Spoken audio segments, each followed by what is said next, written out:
There's a friend of mine who's a venture capitalist in Chicago, and I hadn't, I've known this guy for like maybe 25 years. I used to live in Chicago, and Christmas cards, whatever. We hadn't really kept in touch, and he contacted me a few years back and said, "Look, I'm coming to Orange County, and I'd love to meet you for coffee, whatever else."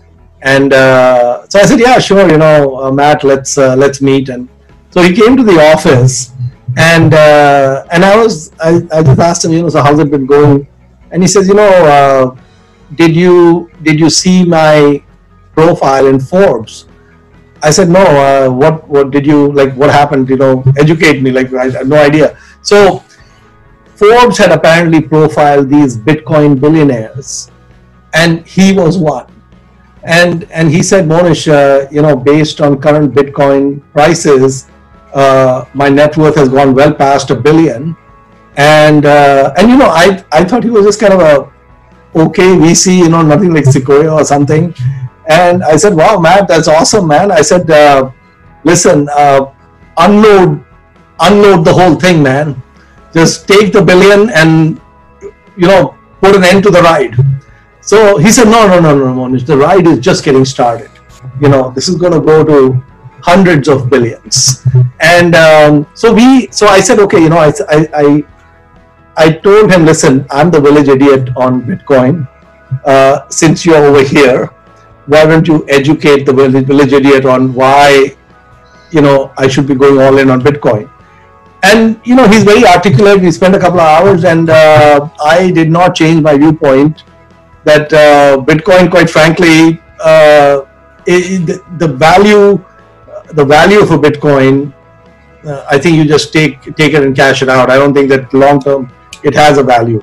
But anyway, so what he said to me was, he said, look, I really want you to understand this universe. And so what I'm going to do is I'm going to send you a Bitcoin. Okay. And then I want you to, open up an account at Coinbase, and he explained all these things to me. So, I said, whatever. So then I was surprised. A couple of days later, he sent me a whole Bitcoin. Okay. And at that point, I think the Bitcoin price was like $4,000 or $5,000. Okay. So I told Matt, I said, I can't take $5,000 from you. He said, no, we had such a good conversation, blah, blah. I want you to have money, blah. So I opened a Coinbase account. I put my one Bitcoin there. And then the next thing, when I blinked, it was at like 19,000. So I said, I am out of here. Okay. So I placed my sell order for Bitcoin. And for some reason, they would only sell less than 10,000. So half of Bitcoin sold. Then my account got locked. I couldn't do much. And then recently, I went through a lot of process, got it all done. And I got rid of the second half, I think at 12 or 13,000. And so I got like 15,000 or whatever from the Bitcoin. And that is a good 15,000 for me to use in Vegas whenever it opens up to start a new compounding engine. But that's my view on Bitcoin. I think it's just, it files, put it in the too hard pile or the strange pile or whatever else, and don't go there. So Lilu had recommended a book to me, his most recent book recommendation. It's called The Other Half of Macroeconomics, and it's written by a guy named Koo, K-O-O. And, like with a lot of books, I think the guy could have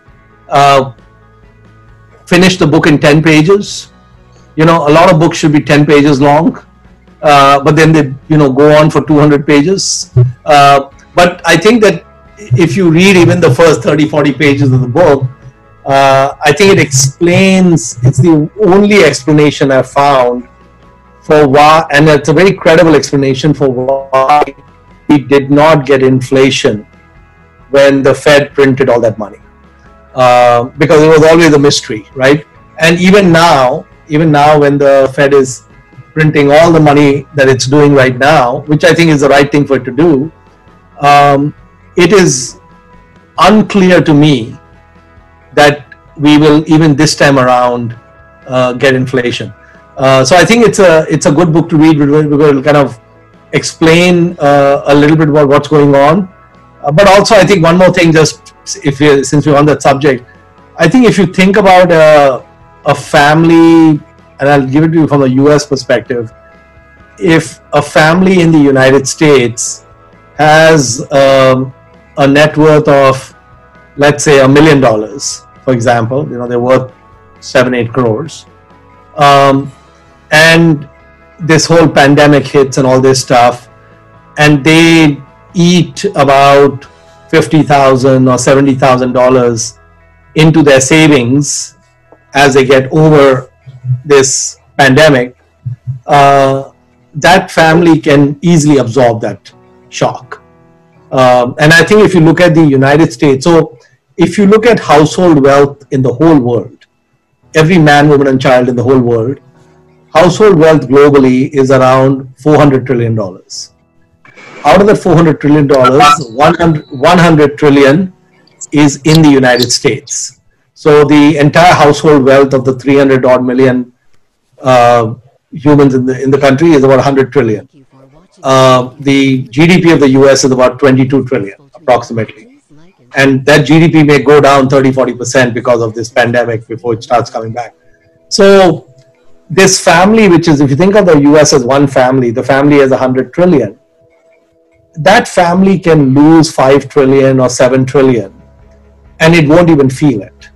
And in fact, this family that has the 100 trillion now, the net worth of this family in 2009 was less than 50 trillion, 55 trillion. So the family has more than doubled its wealth in the last 10-12 years. So the United States, what it appears to be doing, like it's printing $5 trillion and so on, you have to look at that in the context of the wealth of the country. And it's like a family with $10 million spending $500,000 or $1 million spending $50,000. So I actually have the viewpoint that the US Fed, and Buffett alluded to that, Jerome Powell actually will go down probably as one of the greatest Fed governors because the actions he took are unprecedented. I mean, the Fed has never dealt with anyone other than banks. They, for the first time ever, bought commercial paper directly from issuers. They've never done that ever in their history. So he did a number of things and he's going to continue doing a number of things. But we have to take it in the context of his family worth 100 trillion. If they spend 5 trillion or 7 trillion or even 10 trillion, this family can handle that. And so it should be okay. But you'll enjoy the book. Thank you guys for watching. I hope you enjoyed. Don't forget to hit the like button and to subscribe if you haven't done it already.